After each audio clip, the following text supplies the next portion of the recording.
The Five Points area has been booming since the 80s, but the competition sure has gotten bigger. New bars, new restaurants, and now the Vista are pulling away customers in the Columbia area. There's a lot more competition these days. There's a lot more successful bars in Five Points that used to not be great, and other parts of town with hospitality districts like the Vista or Main Street. New bars are opening every year, at least 5 in the past year. And some of the older bars are not sure how well they will do or if it will affect their own business. It seems like there's constant turnover. I've heard that there's constant turnover. I've seen 3 or 4 new places open already. I wouldn't be surprised if I see 3 or 4 places go out of business within the next 6 months.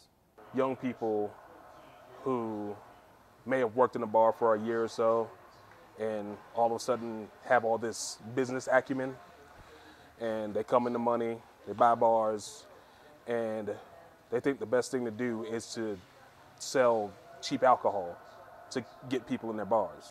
Some bartenders believe Five Points has been going through a quote-unquote price war and is becoming quite cutthroat. I mean, we all refer to it as the great price war. It started about 8 years ago. It just got to a point where it felt like all the bars down here were, or not all of them, a majority of them were, it got to a point where it was cutting each other's throats, so to speak. Some don't agree that there's an actual bar war, but pricing is definitely a tough subject. I wouldn't go as far as to call it a bar war, but there's certainly a price competition.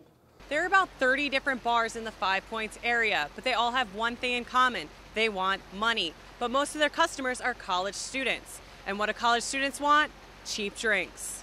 It's the school. We're dependent on the school, and the way that information travels between the students really is word of mouth. We'll just have to wait to see what bars continue to stick around 5 Points and which ones don't make the cut.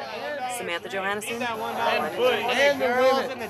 the women. And reporters like you. And Butch. Hey, what are you